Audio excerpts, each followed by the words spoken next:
তা আমাদের নবীজি জিজ্ঞাসা করবে, আল্লাহ হিসাব কিতাব কিভাবে নিবেন? আল্লাহ বলে, সবারটা যেরকম নিব এরকমই নিব।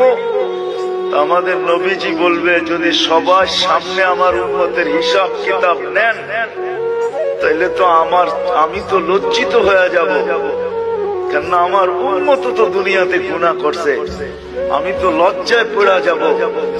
আল্লাহ জিজ্ঞাসা করবে, তাইলে কিভাবে নিব? তো নবীজি বলবেন যে আমাকে নিতে দেন, আমি আলাদা ভাবে নেই। আল্লাহ প্রশ্ন করবে, আপনাকে যদি নিতে দেই, আপনিও তো আপনার উম্মতের গুনাহগুলা দেখবেন, তখনও তো আপনার চেহারাটা লজ্জায় ছোট হয়ে যাবে যে তোমরা আমার উম্মত হয়ে এই গুনাহ করলা কি করে, ঠিক না? সত্য তো?